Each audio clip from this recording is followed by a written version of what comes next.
They were like, listen, that guy doesn't care. He doesn't understand shit about the game. He's from Iran. Right. He's an Iranian crazy terror motherfucker, and all he wants to do is destroy.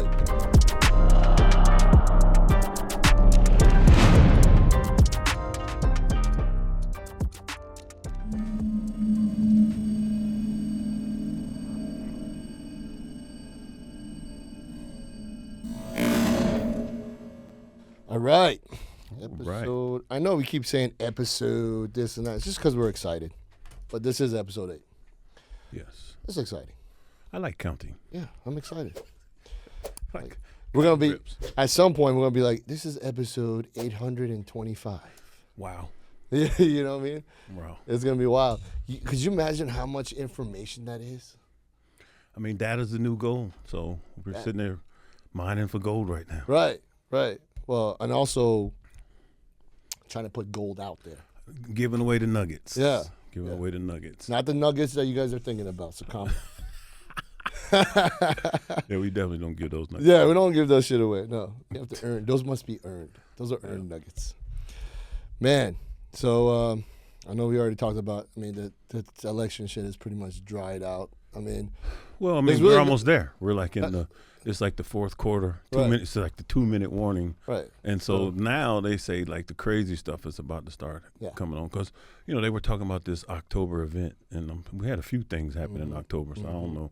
Did we miss it? Did it happen? I don't think so. I mean, it's hard to tell these days because the media doesn't really tell you everything all at once. Well, you know what I mean? They like to hold on to shit. And then, I'm like I said, I'm looking forward to November 6th. Well, you know what? It probably won't be over for about a month at least. Whoever, like tentatively, we'll know, but there's going to be a bunch of back and forth. Well, yeah, it's going to be a bunch of back and forth. So, either way, it is what it is. We still got to be on this planet and live for our families and kids and grandkids and all that good stuff. So, I mean, that's what it's all about. I mean, end of the day, really, I mean, that's what it's life all about. Will change either better or worse, but it's almost like no matter whatever's going to happen is going to happen. You know what I'm saying? Like I just like the idea of, letting him finish what he started. Mm-hmm. You know what I'm saying? Like imagine being opposed like that from day one. Still got a lot of stuff done, but you was Neo. You was dodging bullets. Right. You know what I'm saying? Right. And like I say, the resilience is amazing. Mm-hmm. And so, I don't put my belief in no man, but I'm just hoping that some sense and logic takes over, and we get another 4 years of moving forward. Mm-hmm. So. That's going to be our next. By the way, our merchandise is going up on our site, so we love the support, and we do have a lot of cool surprises. And one of the shirts is going to say, "What you just said." What? 4 more years of what? In logic. Logic and sense and logic, right? Yeah. Well, that's gonna be one of 100%. Yeah. Because it's a good reminder for people. Use sense and logic. You know what I mean? Yeah.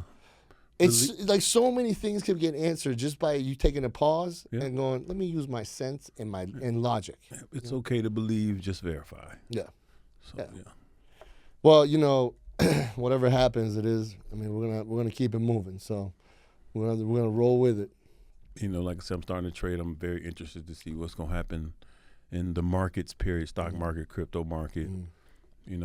So yeah. What's wild is the first time he ran, I remember he went on The View, which is bro, and Whoopi Goldberg hugged him, gave him a kiss. They were like, "You should do it. Go for it. This is amazing." All this shit. He went on Oprah. Oprah was like, "This is amazing, Donald. I've known you for so long," encouraging him. And then when he started to actually win, boy, everything flipped. Everybody 180 him. It makes you wonder people's real feelings and intent.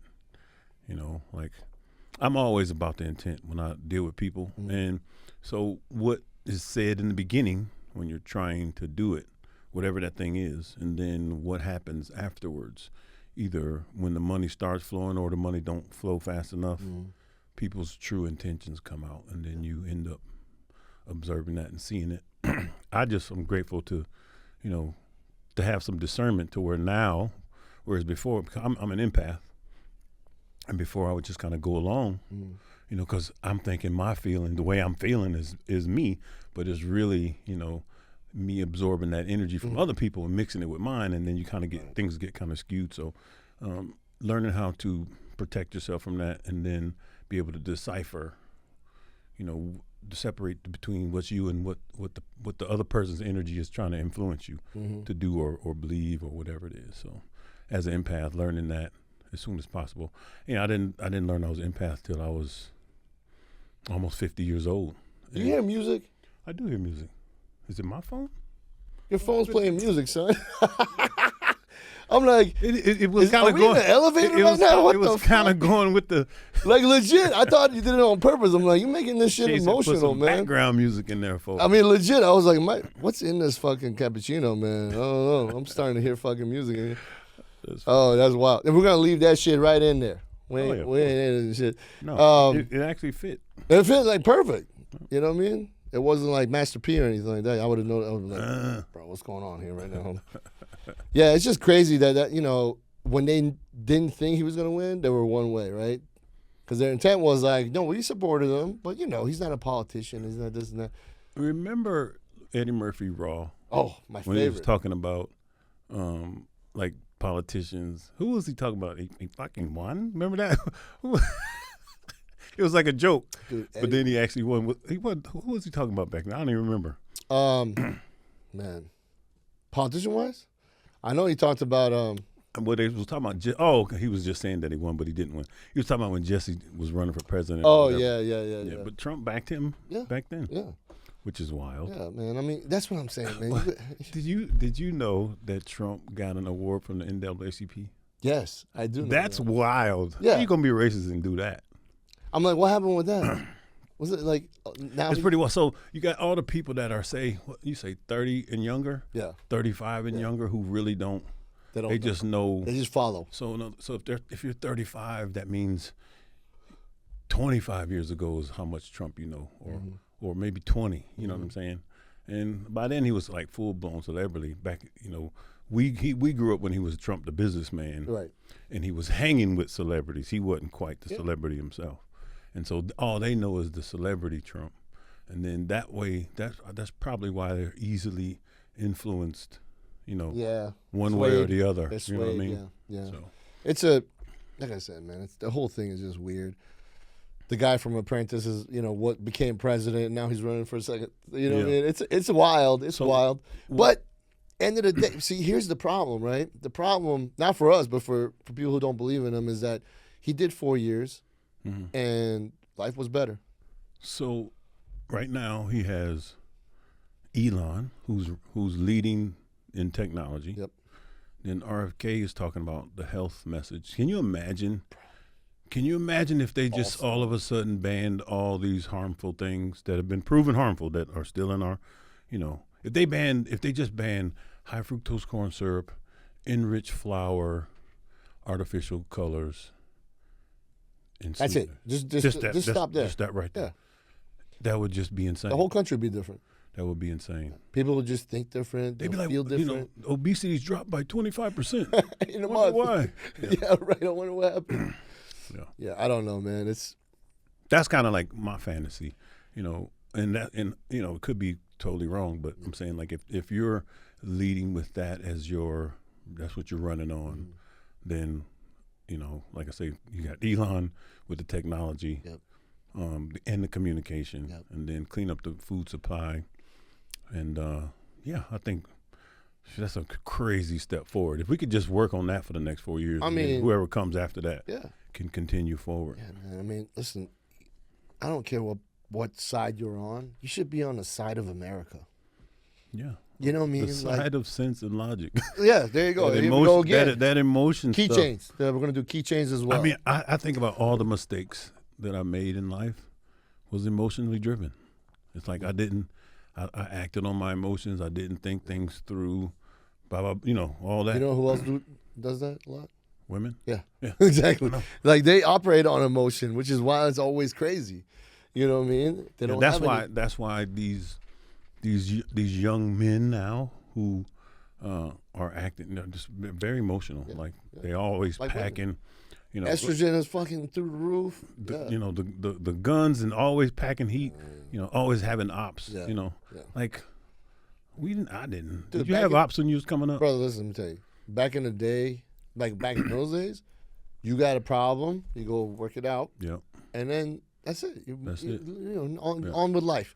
Yeah. Now, these kids go over there, they can't fight, so they use the gun, and then now their whole entire life is ruined. Not only theirs, but the person they shot. So now you ruin two families' lives. Mm-hmm. You ruined your life, and you took a life. Now, you're going to be in prison the rest of your life. Now, like, for what? You had on the wrong colors, bro. Yeah. No. Right, exactly. Exactly. Well, I mean, it's just, He you know. disrespected me. Yeah, he told me this. I'm like, so? Yeah. Are you? You know, like when people call somebody a name, I'm like, what are you? And they go, My son did that to me. that's not. My son did that to me the other day. It was hilarious. Yeah. My wife was like, something, and he was like, are you? Yeah. Yeah. It's the best. It's the best. It was so hilarious. All I could do was laugh and leave the It's room. legitimately the best thing you can say, you know, or That's like when somebody, he said this about my mama. Well, is she? Right. You know, and they go, well, no, but he said it. Like, who gives a fuck, man? That's funny. Boy, that's hilarious. Go live your life, I got bro. that happen to me in real But life. that estrogen shit is real, though, man. Like the estrogenic shit that's in everything these days is a real thing. It's not like you know, hocus pocus. That's like real thing, where it's in the lotions, it's in the shampoos, it's in the soap, it's in the food, it's in the plastics. Container. It's in the food. It's in the food. It's in the container that the food's in. Yep. Yeah. Yep. Everything, right? Everything. So now you have all these dudes like are super emotional. They have no idea why, you know, because they don't really talk about it. I mean, how many people talk about men, you know, in their 20s, like, hey, go get your blood work done. Let's see what's going on, because you might be deficient. Right. You might be eating so much McDonald's going through high school, right, that your hormones are completely out of whack. Yep. You know what I mean? I mean, you see some of these girls that are in high school, they're fully developed. They look like women.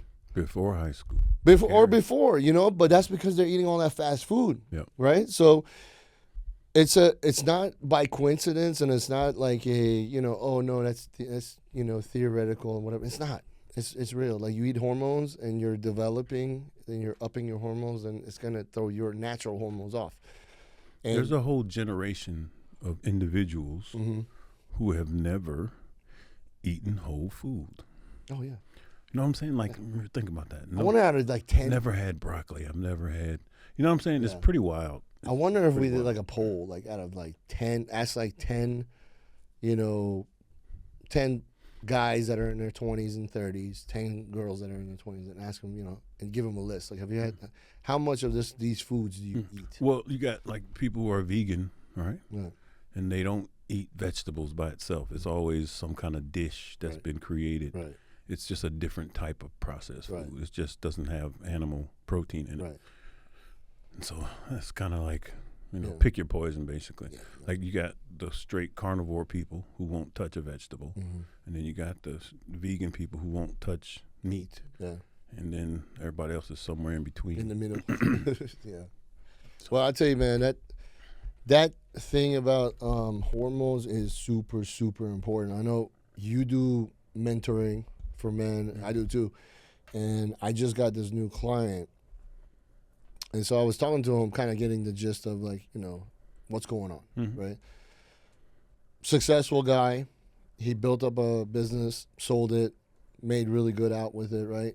And then he didn't have anything to do, right? So that sense of purpose. Right. Yep. Right. So he started drinking, right? Oh, wow. Yeah, he started drinking, and he drank to the point where, like, literally had to have surgery on his throat because it was so much alcohol, like, ate away his that muscle in the throat.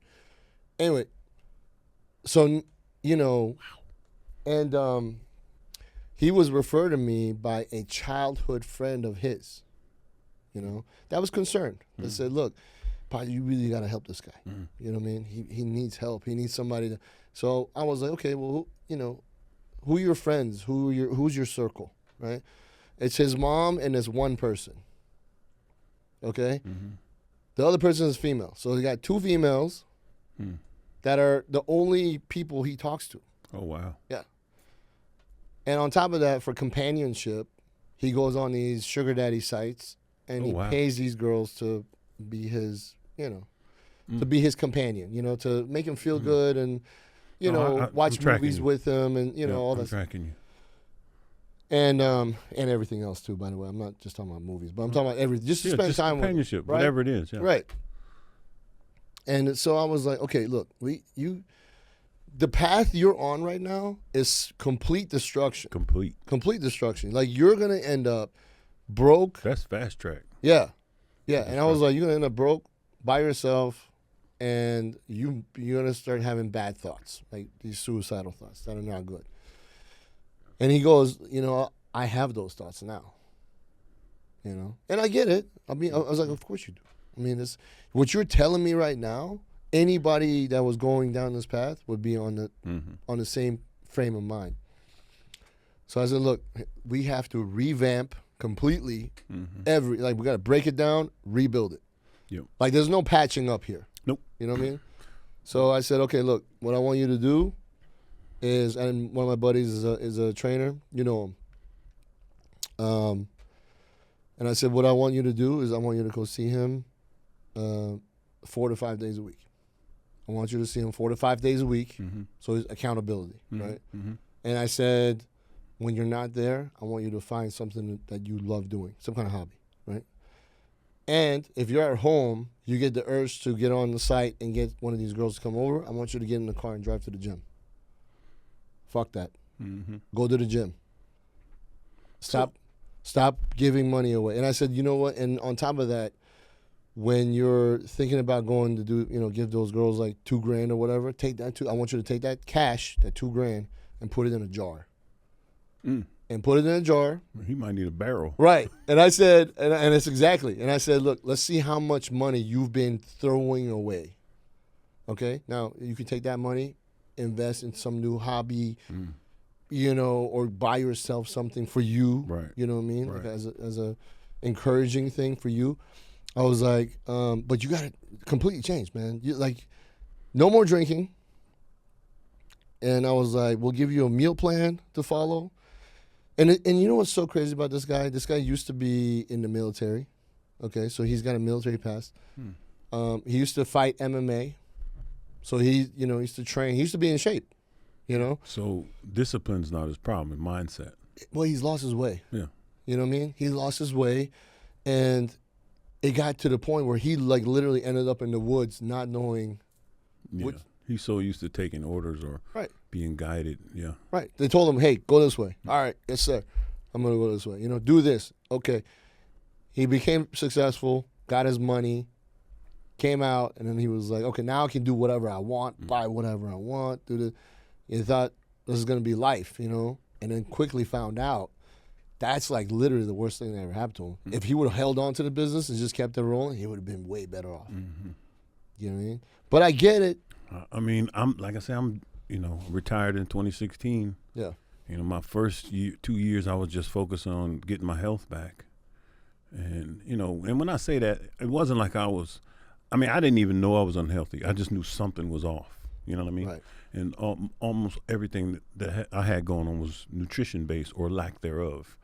And so I knew that was going to be a process. And I always tell people when you do what I did, you basically, for 4 months at a time, you're eating the same exact foods. And most of that is clean macros, not a lot of micros.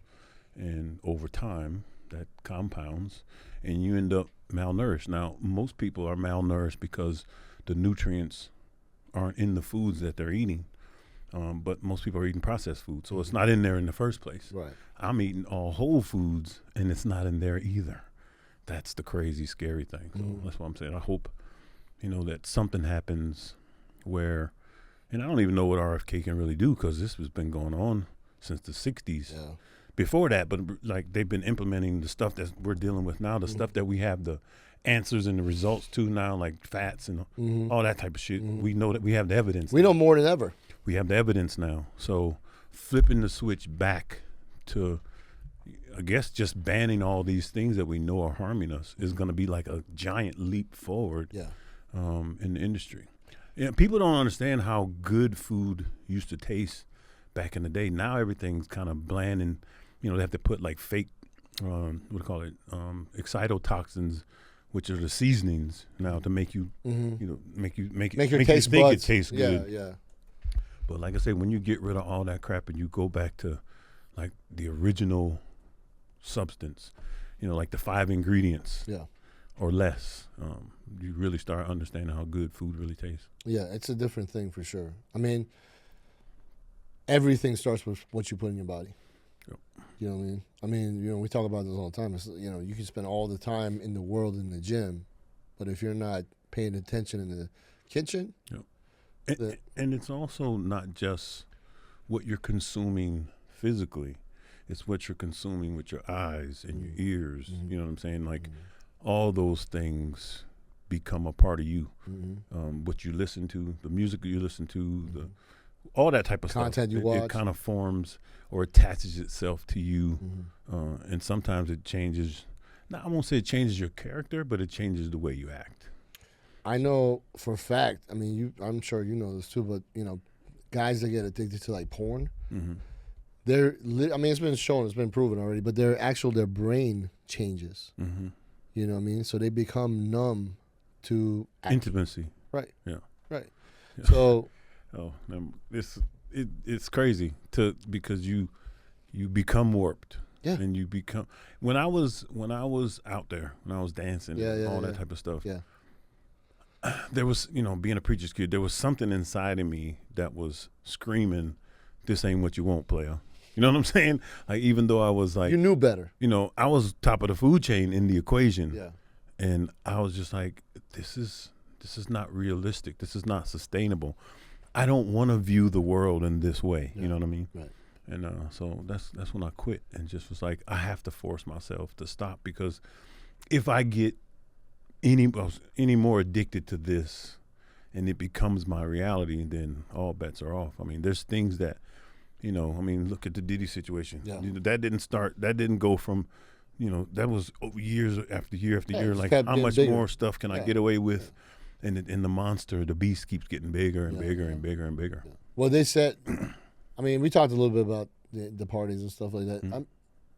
Dude, they used to do this thing where, so how it worked, because I was always in the front door, right?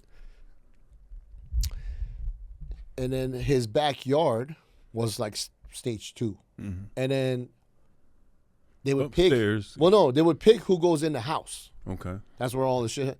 But they don't just let you in the house. You see what I'm saying? So you go from the front to the backyard. They pick you, and then you go inside. And then it's fucking forget about it, right? Yeah. Forget about it. But what they would do is, I remember his son would do this. I don't know if they all did this, but his son definitely did this. They had this white pair of like slippers. And he would walk around, and if he gave you a white pair of slippers, you put those on and walk in the house. Oh, okay. Yeah. All right. Yeah. So that was it. So if you didn't have the slippers, you can't be in the house. You got that in a 14? Right, exactly. You know what I mean? So that's how they would pick them, but they would walk around and find the chick, whatever, give them the slippers, put it on, go in the house. Wow. And then forget about it then. It's code for it's on and popping. Yeah, it's on and popping there. But that's how, and that's the thing, man. It got to the point, it didn't start at that. No, that's what I'm saying. It probably started with a small party and then turned into another orgy and then. Was you at the last one? Yeah. It's like, this time I have this. Right. And then it got to the point where he's got 1,000 dildos hanging out in his house and shit. Could you imagine being part of that raid? No. You're just like. No. I can't imagine being that far gone. Oh, man. You know what I'm saying? Like, how do you need again, being a preacher's kid, there was always like this little voice telling me, all right, that's it's enough. You know what I'm saying? Like, I had like Calm this down. temperance or this fence where I'm not going over there. You know what I mean? Yeah. But dude, this motherfucker wanted to stick a dildo on everybody. He was like, we need 1,000, and go to Costco and buy all the baby oil. Well, and the crazy thing is, because no one's that horny. It is about power. It is about getting you into a compromising position for a later purpose. Yeah. Yeah. Well, he would come out and he'd be really fucked up and he would start screaming shit. I'm the king. I'm the this. And he said some crazy stuff like that, just like the bone fell out of his mouth. And he's like, oh. Yeah. And he would do that I've all the seen him time. on a couple of podcasts, and then they ask him about it. Then he has to like, oh, shit, I wasn't supposed to say that. Yeah. Oh, I mean, the tour dates will be on the website tomorrow. But you know what they would do though? They would take people's phones and they put them in these bags and lock them up. They give you but you couldn't unopen them. You know what I mean? So they would like, you ain't coming in there with anything. That's some Dave Chappelle. That's what he does before his concert. Yeah, it's like that, but to the like 20th power. You know what I mean? Speaking of concerts, and I know this is jumping. I got tickets to Justin Timberlake. Oh, November 16th. is he still touring? What? Yeah, That's probably going to be a good show. There's 2 people. There used to be 4 people that I would pay to see. 2 of them did, Prince and Michael. Oh, Prince is and Mike. But Justin Timberlake and Bruno Mars that's who I would take money out of my pocket to see. That's legit. Yeah, both of them. Well, you're going to be entertained. Oh, exactly. You know what I mean? So it's going to be a show. It's going to be fun. I'm excited. For sure. When is that? November 16th. All right, cool. Yeah. So I'm you going with the wifey? Yeah. Make sure. I was going to surprise her, but then she would be pissed that I said, "Why didn't you tell me I would have bought this? I would have worn this." So I went on and told her. No, that's good. Yeah, make sure you take the wifey, and then make sure you. Yeah. Hold on. It's going to be great. It's going to be really good. It's Atlanta, baby. Come on now. Yes, sir. ATL. I can't wait.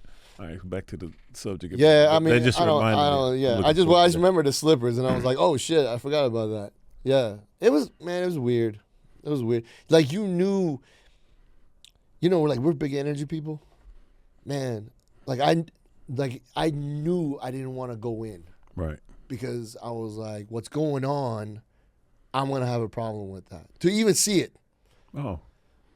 Where I would do something to somebody, you know what I mean? Like right. try and do. No, I know exactly. You know what I'm talking about? Yeah. I know exactly what you're saying. And so I didn't go in on purpose. And like a lot of times they were like, no, you're like our guy. We need you inside to make sure nothing happens. I was like, I'm staying right here, bro. Yeah. I'm not even going in the backyard. Right. I'm gonna be right here in the front, where all the drugs come, and I'll send them to the backyard. Like you know what I mean? Like it's like that, man. It's yeah, but you just feel like, when you're around somebody who's not a nice energy. I don't want to say evil. Evil's, I don't know, maybe evil. Yeah, I can say evil. Well, it's frequencies, it's vibration. If somebody's, on a different, if they're low frequency vibration and you're high, it sounds like it feels like nails on a chalkboard. Mm-hmm. Like having a conversation with them is just like, why am I even talking to this person? He would sometimes try to have, when he was fucked up, didn't have any idea what he was saying at all. No clue. Yeah. The chick that would always like be like his side, not a side chick, but the chick that handled all the other things, she would come to me. I'm like, listen, I don't know what he's saying. The fuck does he want? More dildos? What does he want? Stupid. We don't have any. There's another run. There's no more dildos. Tell him we bought all of them. All the dildos have been bought, and they're at his house. Wow. Yeah. But, you know what's so crazy, though? Out of the whole thing, what's the craziest is that how everybody disappeared. Everybody that used to hang with Diddy. Mm-hmm. A lot of them went back through their shit and deleted shit. Well, I mean, think about all the people over the years, I'll be sure. All the people. Yeah. All the people. Yeah. And then we wonder, what happened to such and such? Dude, Cat Williams, props, brother. Yeah, Cat called that shit. He let the cat out of the bag for sure. He called that shit months ago. Yeah. And he was like, look, I'm not going to say nothing, but everything will be revealed. Wow. The apocalypse. I was like, man. You remember when watching that for the first time? I think I actually saw it live. You know what I'm saying? Like when it was happening. And, of course, you didn't know none of the stuff he was going to say. You was just like, oh, shoot. Yeah. And then you always see people, tell a story but don't tell the story. And he did pretty good by not giving details, but he gave enough facts. Yeah. To where you just like, oh, shoot. And then he was just, I'm just going to wait till it confirms. Yeah. Then because he knew it was going to happen. Yeah. Cat Williams is smart, man. He's not, people thought like, remember when there was a little time where he was kind of, he was getting in fights with like kids and shit like that and all that stuff. Remember that? Yeah. That was here, actually. ATL, baby. Everything here. Everything crazy here or Vegas. Yeah. Yeah. And that when he was going through that period in his life, people were basically, it's crazy how that happens, right? They shun you away, and then when you come back, they love you again. Mm-hmm. You know, it's like, Yeah, like I said, what's their real intent? right. Oh, Right. You got something new? Oh, okay, cool. All right. Bring it over here. Yeah, come on, let's talk. You know. So when he said that shit, man, I was like, I got respect for that guy because he, you know, it was one of those stories where, like, you know, it's like he made it, he lost it, and then he made it. But you could tell he was a completely different man from what he was before he lost it. He definitely grew up, and like I say, you in the beginning, especially when you go from the dreamer, you know, basically nothing's happened yet. Then you have a little bit of success. Some people it destroys them. Other people they go to the next level, and then you know he started talking like a free thinker, and then they was like, "Ooh, we need to shut him up." And matter of fact, he's spitting stuff that we don't want y'all to know yet. You know what I mean? And so that drew extra heat, and so they try to, you know, defecate your character and make you seem like the villain. And a lot of people don't come back. A lot of people, you know, like most people, you know, I was shocked to see Dave Chappelle come back when he went away. You know what I mean? Stronger than ever. So you gotta. That's what happens. You gotta kind of go away and find yourself, and ask yourself, why am I really doing this in the first place? And it's always cool to see people grow out of their young stupidity and then mature into whatever it is. And then it's always devastating to see people crash and burn. Yeah, I remember with Dave, they were saying, remember he had like a big offer to go to Africa and do a tour. It was like $50 million, and he turned it away. He said, I don't want it. Oh, I went to his stand-up, and he was explaining what happened, you know, because a lot of times they don't tell you tell the their truth. side. Right. Well, they don't get to tell their side of the story, Right. so we only believe what we're told. And then he kind of broke it down. And it's really, you know, what his principles or what he stood for. You know, he's just like, if I take this money, there ain't no, you know it though. When you get that offer you can't refuse, it comes down to, you know, basically how you was raised, I guess, because it's hard to say no to that. That's a lot of money. But you have to you have to think about, you know, what is this going to do to me? Is this going to magnify something? And like myself, you know, first time I went to California as a young bodybuilder who was just coming on the scene, you know, Venice Beach was the place to be if you wanted to be in bodybuilding. Well, I went out there and all I saw was the reality of, because I know it's required to be the best in bodybuilding. And I'm just like, that has all of those elements, but it also has way more distractions than you would find in, like, say, in Atlanta or whatever. I mean, I was out there, I was just like, man, I would crash and burn out here. I admire people like Mike, who we were talking earlier. He's been consistent. That's special kind of character. Yeah. To be in LA, California, in that environment, to be the hot item or one of the, you know what I'm saying? Like, it would be hard to control yourself. I mean, just the attention alone. Yeah. You know, you have to. It's like you have to learn how to deal with it. That's what I'm saying. Because you know, you can drown in that shit. That's what I'm saying. And I remember when I was listening to him on Rogan's podcast, and he was talking about how he turned it down and he went back to like performing in the park. He said he would just show up in the park with a little speaker, set it up, and do a set for people in the park. Yeah. And people were like, is that really Dave? what? Hold on. Yeah. And he would be like, no, it's not. No, I impersonate him. And he would pretend, and people were like, man, you are so good. Oh, wow. You're just like him. He's like, yeah, thank you. You know what I mean? But he went back to that because he was like, that's where I started. I'm about to say, that gives you peace. Bro. Peace is everything. Amazing. The older you get, the more you value that peace of mind. Yeah. You know what I'm saying? Like, you know, that's really what it's all about, respect and peace. Yeah. And, you know, you could tell he's stronger from doing that, you know, from turning that away. And, you know, the funny thing is, he's made more money now. Of course. Than he would have. You see, but that's the test, though. Crazy. That's the test. It's almost like, remember Brewster's Millions? Yeah. They gave him $30 million, so you got to spend this in 30 days. Yeah. Oh, yeah. In order to get the $300 million. Right. You know what I'm saying? Like, a lot of times that initial thing, temptation, whatever you want to call it, is the test to see, you know, if you're going to, you know, excel or crash and burn. Yeah, it's crazy, man. I mean, that's why, like, I'm when we talk about you know, doing this journey again, you know, now I'm just so interested on a lot of the other things that come with this, right? Yeah. Like, Well, it's a totally different era now. Totally, it's different. You know, Right. it's the same thing, but it's graduated Right, to a lot. to the way that I envision the sport being. A Back lot of then. that stuff is happening. Yeah. And it's about time. And it's not like I was imagining something that wasn't supposed to be. It was just to formalize what we're doing to make it more professional so people will respect it more. You know, like I said, I've been to pro shows where there was 10, 15, 20 people in the audience at prejudging. Yeah.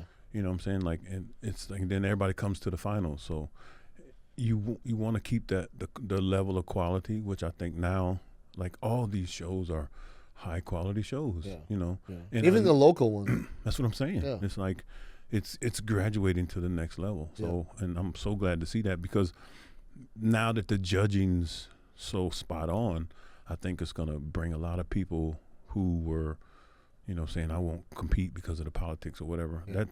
That hurdle is being lowered to where now you can actually see, you know what, they're actually picking, you know, like Samson won the People's Champion and the championship. Normally it's one of the the people, other, somebody else wins the people, and then somebody else. You know what I'm saying? Yeah. Like, so when you got the people choosing the same person as the judges and vice versa, Yeah. you're on the right path. Yeah. No, it's good. I like the direction everything is going. You know, it's different. It seems like it's getting more like really who deserves to win is winning. I mean, again, you got creators and consumers, and you know, like I used to get frustrated with people a lot, you know, but you can't expect everybody to have the same mentality.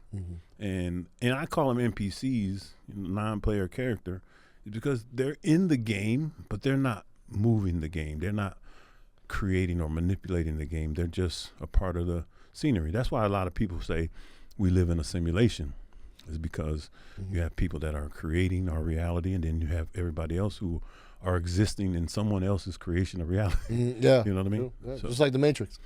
just like Exactly like the Matrix. just like the lady in the red dress. Dude, exactly. I'll tell you this, man. I think one of the things we need to really focus on is giving men in general, but especially like the young men that are coming up, some advice. You know what I mean? Like advice on many, many things. But maybe like today we can really focus in on, you know, more than ever, you got teenagers doing steroids. You know, it's a normal thing now because everybody wants to be an influencer. Everybody wants to be, you know, C-bum. Everybody wants to be Mr. Olympia, this and that, you know, compete. And they have these dreams where the dream part is amazing, right? The part that they don't realize how much of the damage is being done when they do stuff like that and the dangers of it as far as, you know, you're not getting, you know, a prescription from a doctor. Right. So, and, you know, it's funny is like, you know, with our company, because, you know, we deal with TRT and things like that. Every once in a while, we'll have like a, you know, a young kid call, hey, listen, I wanted to see about getting some testosterone. I'm like, yeah, sure. How old are you? Yeah, I'm 17. Okay, great. Can you have your mom or dad call? And then we can do some labs. If you're deficient. I was just about to say, how many cases do you get where a 17-year-old is, you know, in the 200s? A lot. 300? A lot. That's you know, crazy, ain't and it? you know what happens is then the parents find out the possible ways that happens, right? One of the most obvious one is that they got some steroids from somebody at school and they took it and they didn't take like, you know, the estrogen inhibitors, anti-estrogens and all that stuff. They didn't take HCG to make sure the endocrine system doesn't shut off. So now they have literally all of these things that they didn't even know about. Right. You know what I mean? So now they have gynecomastia to deal with. Now they have, you know, their endocrine system's turned off, so we have to recomp them. And then, you know what I mean? So, and at that young of an age, when you do that, it's lifelong. You know what I mean? So then, like, we have guys that have to be on TRT for the rest of their life in their 20s. You know what I mean? Because they did so much of that shit in high school. So I think most people, and you learn this after the fact. Yeah. So you have your own natural endocrine system, right? And they say it peaks out at 25. Yep. So in other words, it's accelerating up from 13 to 25. Then it levels off for a few years, and then it starts declining. Down, yeah. Well, on that level up period is when you should not do anything to alter your hormonal situation. Right. Right. And then once you get to say 25, if you dabble or you do, I would say microdose, Mm-hmm. you will extend the amount of time that your body stays active. Right. Right. So in other words, you do just enough for the boost, but not enough to shut you off. Mm-hmm. That's when you get the maximal results. Mm-hmm. So you can use the minimal amount Mm-hmm. and get the maximal results. So that's why, like, when I first at 25, 26, I did minimal amounts and it was crazy. Whereas as a pro, that same amount, it wouldn't even Don't do shit. wouldn't move the needle at all. Mm-hmm. So Mm-hmm. a lot of kids, they need to learn, let your body max itself out. Then start off with ultra minimal, Mm-hmm. right? And then that way it leaves you someplace to go. You know, I know people who start before they, you know, when they join the gym or when they start working out, they start on the cycle, Yeah. which is wild Yeah. to me. And like that's a part of, like comes with the membership or something. You know what I mean? It's crazy. You know what's even more wild? People who are doing steroids and they're not working out like they're supposed to work out. Or eating. Or Or anything. I mean, like, legit. When I say not working out, I'm like not even like consistent or like on a regimen or like, you know, like if you're on testosterone therapy, right, and you're trying to put on muscle, you have to be in the gym, you know, 4 or 5 days a week, Mm-hmm. break up the, you know, so you get different rest periods and Meeting your macros and all that type Right. of stuff. Yeah. proteins, macro, all that. These guys are just doing steroids and then going to the gym and getting a pump. They're not really working out. They're just pumping, right? Because they think, oh, this is it. This is how I'm going to get. And then at the same time, they're just completely ruining their system. Yeah. And then eating junk food. I'm bulking. Yeah. I'm bulking. I'm eating like, you know, Wendy's every day, bulking. Like, come on, dude. Come on. You're killing me. But we get a lot of that. We get a lot of younger kids that the families find out that they were being, you know, and it's so normal in high schools for these like football players and things like that. You know, they get tested. So believe it or not, it was normal, you know, well, when I was in high school. So I started, high school was 81, 82, 83, 84. You know what I'm saying? During that time, like all the starters, damn near. Everybody's you know, jacked. You know what I'm saying? Yeah. I remember in 81, 82, I came to football practice, and our starting safety, his name was Rodney Crawford. I remember because he was into bodybuilding. I mean, he's sitting there like, I don't know. I'm in the 9th grade. I weigh about $150, $145, and he's like, you know, 215, 220, Jacked. playing safety, right? And he was like, "Oh, Chris Dickerson just won the Olympia." You know, that's how old I am. I know that's crazy as hell. That's bad. But it was, and I'm sitting. I could see dudes sitting on the bench. It's still like it was yesterday, just because he was so buffed. Like these dudes was way bigger than my daddy. You know what I'm saying? Like I went to school, I'm just like, damn, y'all bigger than my daddy. It was like insane up in them dudes was ridiculous. I never forget. I played wide receiver. Yeah. And so the freshmen was practicing against the varsity. And I go do a skinny post coming across the middle. And, you know, in slow motion, I see the quarterback throw the ball. And I see it, and I go to jump up and catch it, and all I remember is being spun around. I think the ball, and then I looked up, it was Ryan. It was him. I was like, oh, damn, I don't never want to get hit by you again. Don't ever throw me that ball again. Bro, he was ridiculous. Not up the middle. He was ridiculous. I bet those dudes, like all the dudes that I went to school with, you know, I'm telling you, dog, I was skinny as a rail. I even talked to a guy who was our number one running back in my junior and senior year. I talked to him on the phone about 2 years ago, and he was like, I remember when you was out, his name was Ronald Goheg, and he was another 240-pound dude in high school. Yeah. And he's like, I remember you.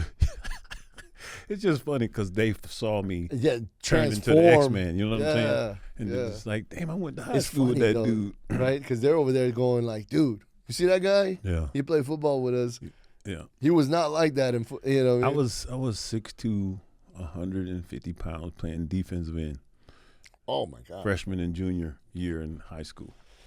Wow, who was your coach? Well, I mean, you gotta understand in high school they just let you come out, and I made the team. Yeah. I was an athlete. I just was light in the ass. I was very very skinny. Yeah, very very skinny. So I remember getting in the game. Somebody got hurt, and they was like, "Freeman, get in there." So I sacked the quarterback on first, second, and third down. Oh shit! Right? They're like, Freeman, stay in. Hold on. So they punt. We get the ball. Blah blah blah. So then they get the ball again. They send me back out there, and they must have ran a specific play just for me. So they did like a counter. Right, so because the tackle was ignoring me. Yeah. I'm so light in the ass. He was ignoring me. That's how I was able to get to him. Quarterback. So then now the tackle act like he was going to block me, but he didn't. And they ran a counter. So I went wide like this to sack the quarterback, and they handed it off to the running back. He literally ran past me right there and ran for like 50, 60 yards. They yanked my ass out of the game. I ain't play no more. Freeman, get your ass out of the game. Yeah, I was like, oh, they got me. The good memories. Dude, you know what's so funny about football is, I didn't really grow up here, so I knew, like, the sports from watching shit on TV. Like, nobody was even, like, really around to tell me, like, hey, man, you could get, like, a scholarship. You could go pro. You could do this. I didn't know how to do anything in football. I was like, all right, so tell me what. So they put me on receiver. I'm like, all right, what do I do? When they throw the ball to you, you just catch it and go that way. Oh, cool. That's easy. Right. Just tell me that. Right. Don't give me all these weird X's and names. O's. Yeah, I don't. Just tell me where you. Give me the ball. Let me go score. Right. And then I remember this is like the second game I ever played. Right. Our free safety got injured, and I was always wide receiver. And coach sent me in for free to be, to stand in. So just, give him one or two plays before, Right. So I go in, I'm like, what's my job? Like, don't tell me free safety. I don't know what a free safety. Now we're drawing the circles in the dirt. Yeah. You go that like way. Literally. So our main linebacker was like, his name was Taboo. Yeah. I love that guy. He was like purple. He wasn't black. He was purple. Wow. But that was my boy. Everybody has one of those. Yeah, but no, he was my boy. So he goes, I go, what do I do? He's like, you stand in the middle, you watch the quarterback, and then wherever he throws the ball, you go to the ball. I was like, that's all I want to know. So, and then he was like, you hit him as hard as you can, right? That was his thing. And it's funny because he had shoulder pads, he had the big neck thing, so he looked like, extra. Bobby Boucher. Yeah, like that. Yeah, exactly, Boucher style. So they run a post, okay, and I'm just looking at the quarterback, right? So I'm just in there, I don't know what the fuck I'm doing. I've never played this position. Right. I literally don't know. All I know is like watch the quarterback. Yeah. Wherever the ball goes, you go. Right. So he drops back, boom, boom, and he throws it to the dude. Now the dude is running a post inside, coming towards you, coming toward me. Like, oh, and so I was like, okay. He said hit him. So I went. It wouldn't like he didn't give me the detail like when to hit him. When he catches the ball, you left out that important part. He goes wherever he throws the ball, you hit that guy. You hit him. So. And all I knew was I gotta hit this guy as hard as I can, you know what I mean? That's all I because that's all I understood about football was like the hitting and crash.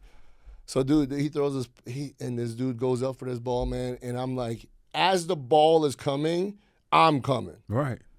And I don't even know if there was rules for spearing and shit back then. It's called targeting. Probably there was. I didn't know about that either. Yeah. So I literally helmet, boom. So hard, man.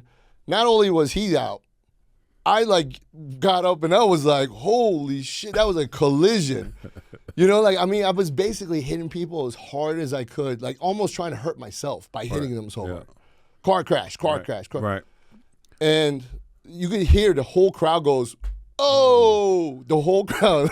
I'll never forget it. The crowd goes, oh. And then I stood up. He was still laid out. And then I was like, because I was concussed for sure, 100%. Because I was like hearing shit, it was like, you know what I mean? Like I was like, for sure concussed. So I was like, okay, I probably shouldn't put my head into. You shouldn't have Bobby Boucher'd him. No. So let me ask you a question: did he get a penalty?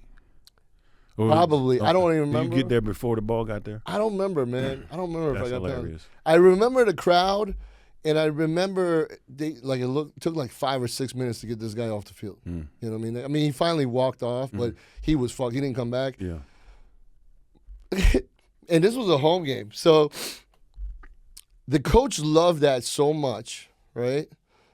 He was like, just stay in that. But do the that same again. thing again. Do that again.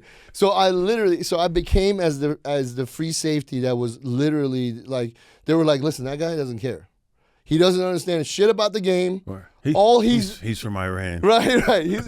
He's an Iranian crazy terrorist motherfucker, and all he wants to do is destroy.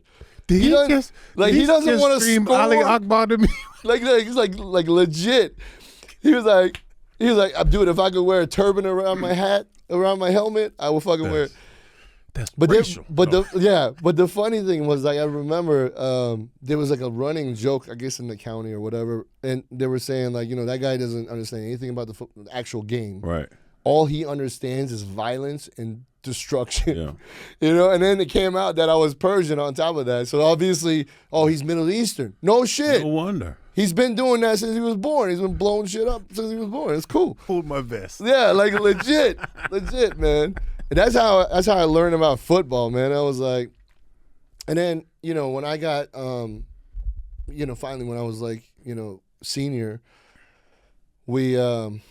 I had like, I don't know, a couple colleges, look at me, but the only college that really wanted to give me a full ride, it had nothing to do with me playing football. It had to do with my speed. Oh wow. Yeah. So yeah, so my coach was my health teacher, right? And almost all my coaches were I had like Coach Camp was like, Coach Carver was like my social studies teacher. Coach Camp was my math teacher. Coach Day was my health teacher. So we go out to do like a formula for 40-yard dash, right? Mm-hmm. So we go, and it's funny because like everybody in that class was like athletes. It was like the cheerleaders and then like the football players, So we go out, we do the measuring tape, 40 yards on grass, right? And then, they do the 40-yard sprint. Mm-hmm. And again, I don't know any of this shit. I didn't know I was like part of the thing or. Right. I don't know anything. Just out there doing it. Like legit. They were like, look, you just run to the end of the state. Right. Cool. All right. So I ran a 4.28 the first time, which I didn't know what that meant. They were like, dude, you ran a 4.2 fucking 8? Yes. Do it again. So I went back. The second time I ran like a 4.36 or something like that. Yeah. The second time. And so the coach was like, do it again one more time. And I got another 4.3 something. So back then it wasn't digital, it was like stopwatch, right? Yeah, it was stopwatch, yeah. It was stopwatch. So I don't know how accurate he was, it's all good. Because But I just remember what they said to me because apparently that was really good. They were like, Deion Sanders runs like a 4.21. Mm-hmm. You know what I mean? And he's like the fastest guy in the NFL. Yeah. I'm like, yeah, but that's Deion Sanders. He knows how to catch. He knows the fucking plays. I don't even know what you're saying when we're in the huddle. Right. Well, I mean, when you call a blitz, that was almost a blessing on your part because you had nothing to hold you back. No, all I need to know is as long as they didn't give you the wrong information. So literally, we'll be going to huddle. They would call the play, 82 Razorback flip side Z, and then Paj, you know that. Yeah, and then he would be, and they'd be like, Paj, I want you to hit number 82. Yeah, that's it. Cool. I would go in there like legit. They were like that. They put you on the special team. Because I was a secret weapon. The coach would be like, "You're gonna be the secret weapon." I'm like, "All right, cool." I'm like, "Listen, I'm not gonna go home and study this book that you gave me, right? With all the Z's and the fucking. I'm not just telling you straight up. Like, I'm not gonna do that. Right. It doesn't interest me. Right. Like I have no. You know what I mean? I like playing the game because it's violent. So when you are trying to go from high school to college to pro, right? What they look for is all the skills, the 40, the bench, all that stuff. But the final thing that gets you over is what they call football IQ. Okay. How much do you love the game? Are you gonna study the playbook and all that type of shit? I would have said no. But I'm saying, that's what happens. A lot of guys don't make it to the NFL because of their football IQ, not because they're. All those other things get them in the door. Right. And then when they do that interview, because they want to know how much you love the game, because you're really literally sacrificing your life and well-being for the future. That's why they pay so well. Because you know what I'm saying? And so, yeah, that football IQ, that's the difference between, you know, a 15-year veteran, you know, blah, blah, blah, than somebody that, you know, lasts 2 or 3 seasons. Well, see, that's funny. Or not make it at all. I didn't know that till right now when you just told me. Yeah. So, like, nobody even told me after the. You ever see these guys that they play football, they play hard, they get the fat contract, and then that's football IQ. Back, they're doing it for the money. They got the and contract. that runs out. Yeah. You know, how many times can I give you, you know, I gave you $50 million last time, I'm going to give you, what, 54, 55 million? You know what I'm saying? After a certain amount, it's not the money. It's, do I love the game? Right. Am I going to show up and give and my all? And that was the thing, man. And I was honest with the coach. I said, look, I don't love doing this. I love playing. Right. I love the violent part of it, right? But I don't love, like, the actual game of it. And I get it. It's like chess and, you know, it's strategic and all that. Team sports are like that. Yeah, and that's the thing, right? Coming out of, you know, fighting, I was so used to that, you know, team. Because I would get pissed. I would get so upset when we would lose. You know, and nobody else would give a fuck. Yeah, if you didn't drop the ball, or, you know. Nobody gave a fuck. And I would be upset. I mean, I didn't say anything to anybody, like, you point a finger, because I'm like, the whole team's lost. You know, we all lost. But what bothered me is, like, why are you guys fucking happy? Right. Why you act like we didn't just get our butt kicked? Yeah, we just got our ass whooped. Why the fuck are you happy? You know what I mean? Like, so that was the competitor in me. I'm like, I wouldn't be happy even if we, you know, if we lost. I remember I would be like, I didn't understand, like, how that part of it. I was like. I mean, you know, as a football fan that watches football every Sunday, right? I be jacked up for like a couple of days after my team loses, especially if they lose at the last second on a freaking Hail Mary. You know what I'm saying? Like, that's what happened to my team this past weekend. I'm just like, I just watched y'all crawl all the way back and you lose on, you know. Yeah. Yeah, so. Yeah, that part of it was crazy. But I did love playing, but I love playing defense better. Yeah. I didn't really care about offense. I liked offense. I like defense, but I really love playing offense. I played quarterback and running back, and well, I played wide receiver in high school, but I didn't play. Yeah. So I actually my freshman year I played high school freshman football. Yeah. But because I was so light in the ass, the next year I went to play Pop Warner. Yeah. And I was 14, and so my weight cutoff was 121, and I used to weigh in at 120 every single week in order to be able to play in Pop Warner, and so that's when I really did my damage. Yeah. And then I started working in 11th grade, started making money. I think I was making like $9.50 an hour in 11th grade, and then like, that's it. And then like $12.50 an hour in the 12th grade. So I was done with sports after that. Money, exactly. Well, you know, I'll tell you something else though. It's funny too, because like I never had a thing to play football. I remember one of my teachers that was a coach asked me to come and help with one of the practices. Like, you know, we just need somebody to help out, you know, like throw the ball or something, like catch the ball, whatever. Yep. And I did that, and then so it was like, he was like, well, you're like a manager, right? Right. Okay. Like, yeah. I don't know. Okay. Whatever. You want me to throw the ball? I'll throw the ball. You know what I mean? Like, right. What do you want me to? You know what I mean? And so they would put me in to like either, you know, pretend like I'm the receiver so that they can show the different defensive things. But he had me under a manager, like, you're going to be the manager. Like, I'm like, okay, I don't know what I'm managing, but okay. So I would do that, and then Bobby Boucher. Right, exactly. Hey, yeah, water boy, yeah.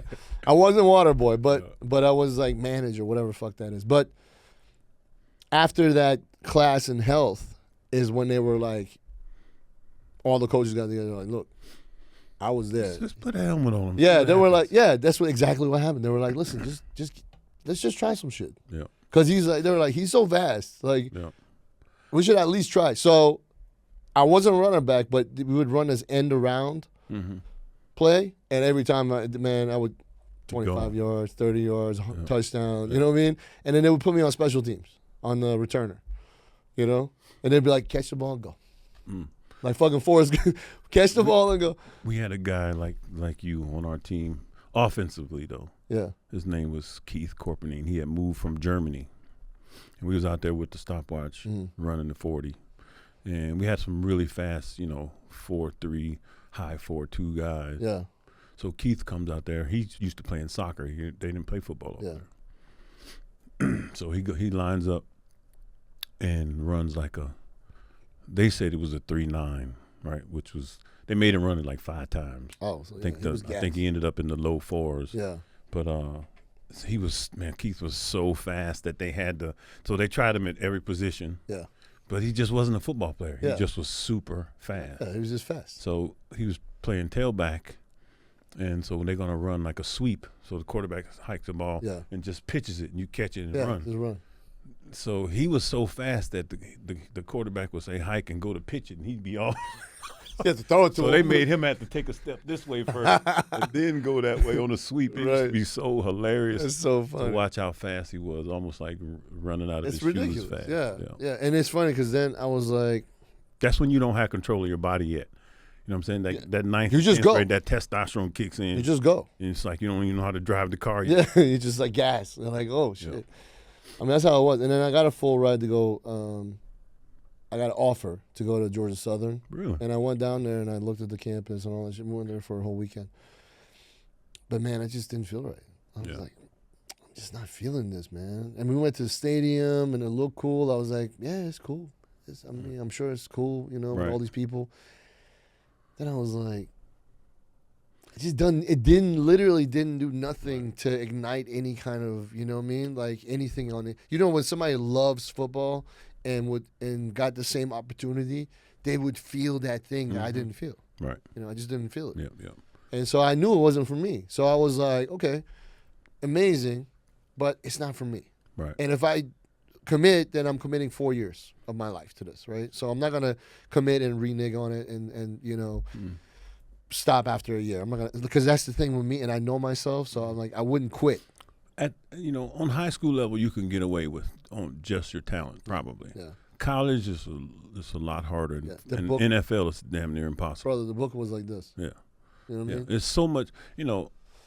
Football itself is not a cult, but you almost have to have a cult-like mentality, and they call it buying into the system or whatever, because you have 11 players on offense and 11 on. You're controlling that many minds to do the same task. Like, in other words, all those brains, all those mechanics have to go together in order to be successful. Every once in a while you get an individual situation. Yeah. But with football, if say everybody's lined up and then somebody jumps off sides or a false start, you jacking it up for all the other 10 people. Yeah. You know what I'm saying? Yeah. So, it's a certain level of mentality. And like I say, that's usually what separates the people like a Ray Lewis or, like a Brady, Owens, like Brady. Right? Brady's the GOAT in quarterbacking. Didn't have the strongest arm, wasn't the most accurate. Wasn't he like 5th string or something? He's 6th round. 6th round, that's what it was. The thing about Brady is, though, he mastered the art of, I'm going to take whatever you give me.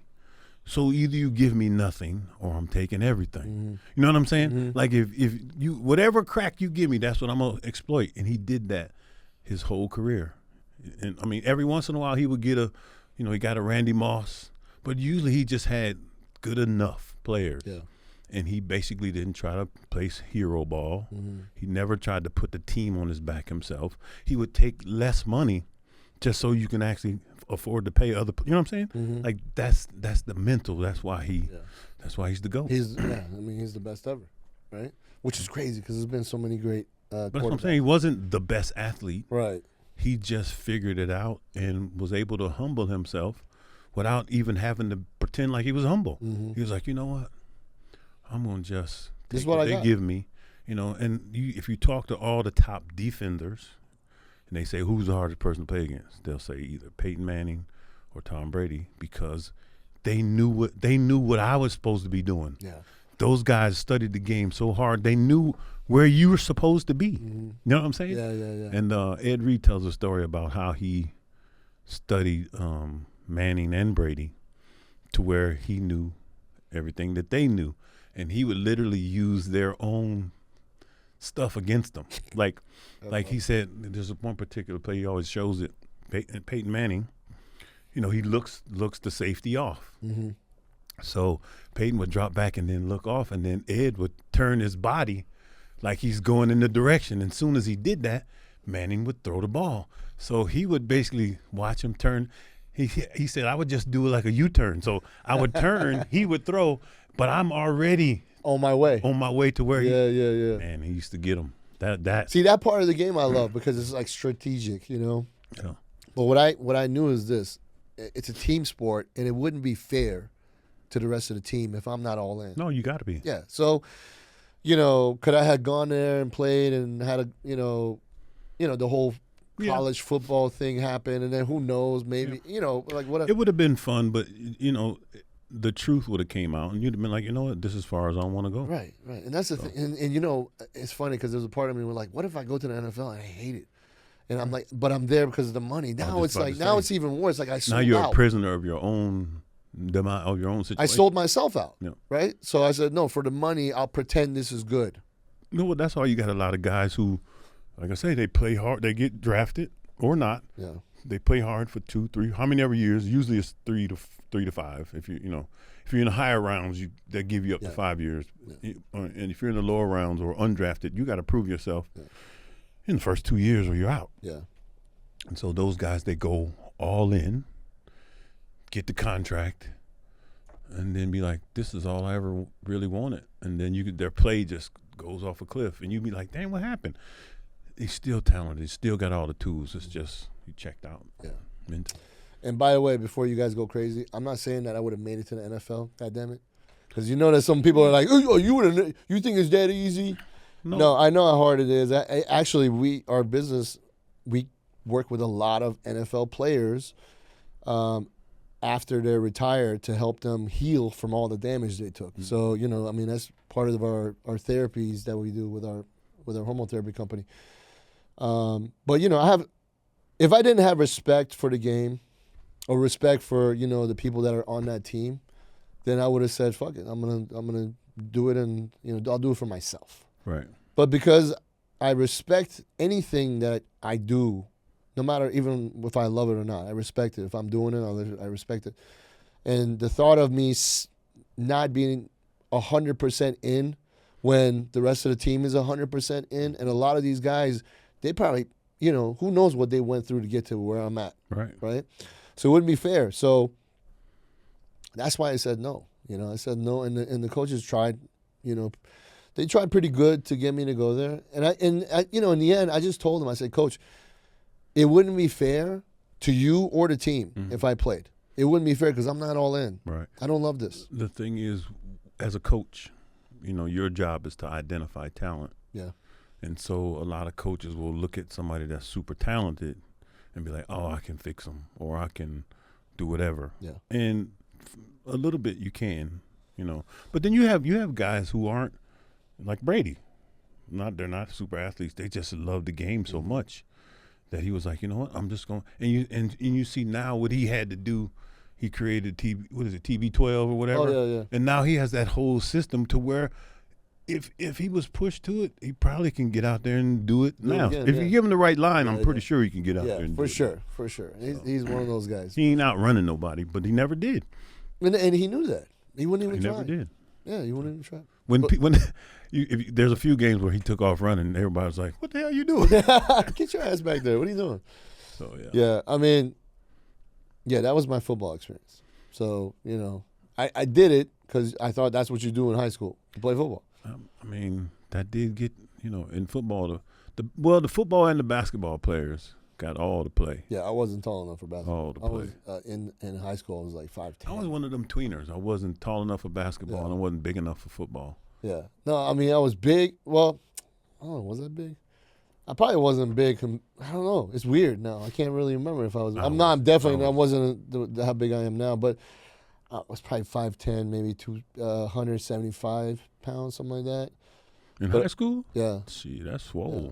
Well, yeah, in middle school, I graduated at 155 at 6'2". Yeah. So 175 at 5'10"? Yeah. In high school? Yeah. Shit, that's swole. Yeah, well, I guess. It's hard to remember, man. Is it because we're old? Is that what Like I told you, though, I literally, I mean, it's so funny that I still remember these dudes' names, but that just goes to show you what kind of impression they made on me. Reggie Ware, 9th grade, 15 years old. Yeah. 6'5", 245 pounds. 6'5". In the 9th grade. What, 9th grade? I never forget. I'm sitting in the cafeteria, and the first couple of days, first day of school, like everybody's sitting there waiting to go. And he walks past, and I was just like, "The fuck." That don't even make no sense. We had like several guys, 225, full beard. yeah. I mean, just the biggest dude on the whole team, bigger than the lineman. He played fullback and linebacker, and there was only one person on the whole team. I think in the whole high school football that can tackle him solo.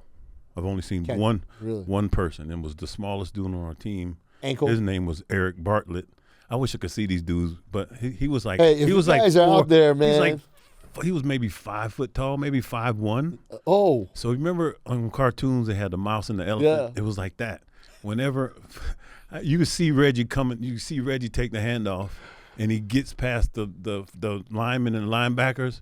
Oh. You could see him. You could see his gallop change because he saw a flea. He's like, he saw Eric. He was just like, damn. Eric used to take them ankles out. Really? Every single time, and he'd fall like a tree. Boof. Crazy. Eric used to snatch them ankles every single time. He knew. He was smart. He was like, I'm not going to win up top. I'm going right to the smallest joint you got. That was the most amazing thing to see, to go to a game and play another team and laugh because nobody can solo tackle. That's so funny. So Reggie get the handoff going through the line carrying like 5, 6 people. Yeah. And then to see Flea at practice just taking him out. Yeah. Crazy.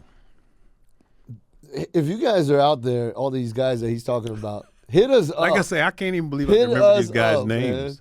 Man. But like that's I say, good memory, man. Well, it's really just like I say, the impression that they made them. Because I don't remember nothing about them but those incidents. Because it was so over the top. Imagine somebody that weighs like 125 pounds, 130 pounds, running at someone that's 245, full speed, and then hitting them.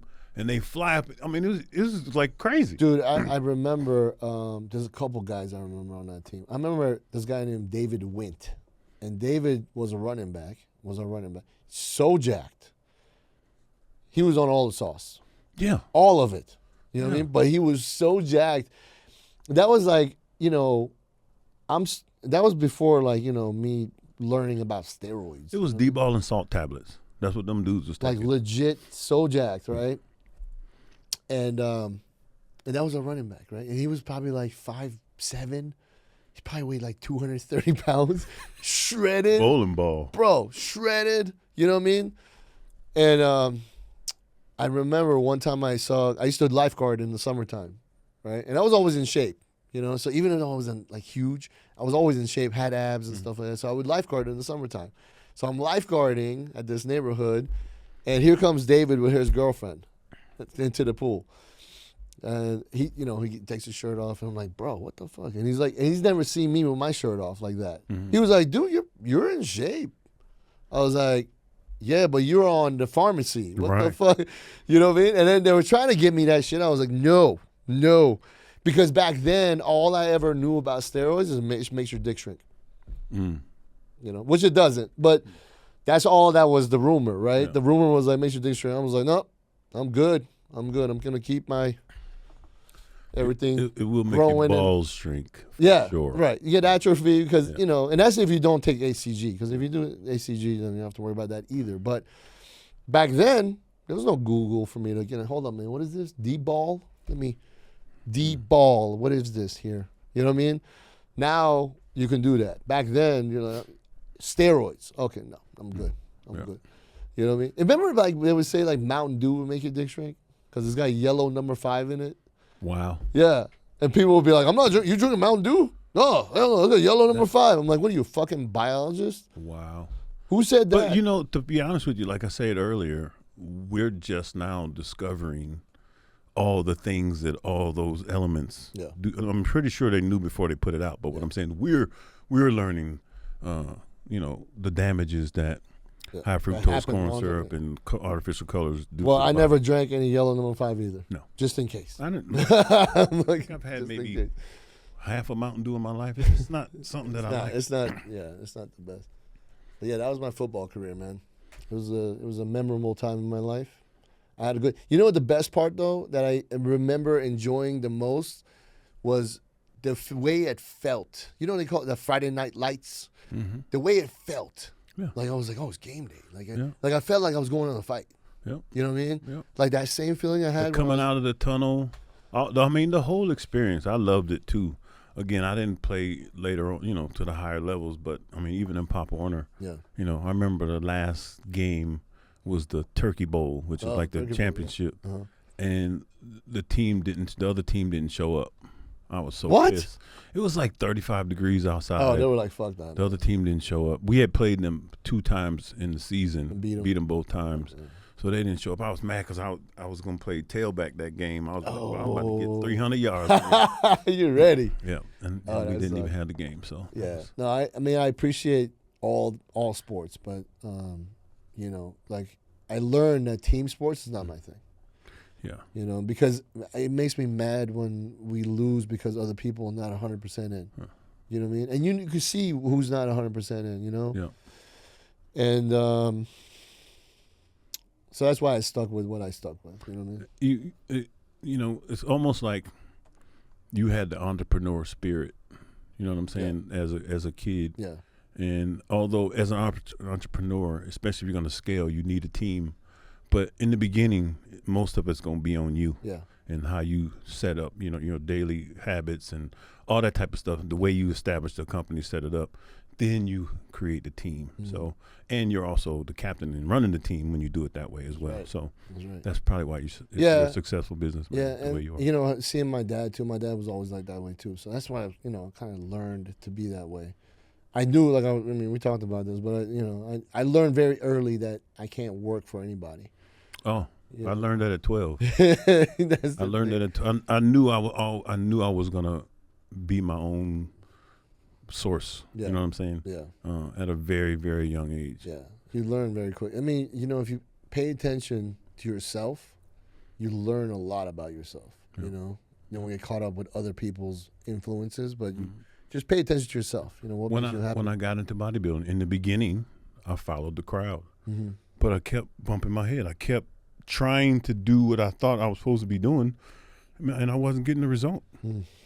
So I had to create my own method, Mm-hmm. my own methods, and that's how I was able to start having success. Yeah, yeah. I mean, self-belief is a big one. Mm-hmm. You have to have self-belief. Otherwise, it doesn't matter who's trying to push you. Yep. You're just not going to get there. You have to make a choice and say, I'm going to do this. And whatever happens along the way, then it happens. I'll deal with it, but I'm going to do this. I like the concept of team, right? When each individual knows it. In order for the team to be successful, I got to do my job. Mm-hmm. Something that Coach Belichick used to be like, stop worrying about, do your job. Yeah. If everybody does their job, we're gonna be good. Right. And so that's something that you can gather from team sports, saying, okay, we're all fighting for this same goal. Yeah. But if I don't do my job, then the rest of us can fail. Mhm. That's when you look at it like that, it makes it not about you. That's how this is, right? We're a team. Right. This is not an individual thing. We're a team. We all have the same vision, though. Yep. The Yep. growth and the direction and all that stuff is Yep. it's it's mutual. Like Yep. we know what our goal is, and everybody does their part. Yep. Everybody does their part, and it works beautiful. But the difference between this and that, for me, is that my heart is in this. Yep. I'm all in. Yep. You know what I mean? Like this is not work to me. This is like a passion thing for me. Intent is everything, and again, we have enough conversations. We know each other's intent. Oh yeah. And I think that's why we get along so well. That's right. And how we ended up, together, go away, and then come back together again. So Yeah. We're always gonna be brothers, man. 100%. Hey, to the future, Yes, sir. the next one, Yes, sir. Coach Toney, Paj Daddy, we're out.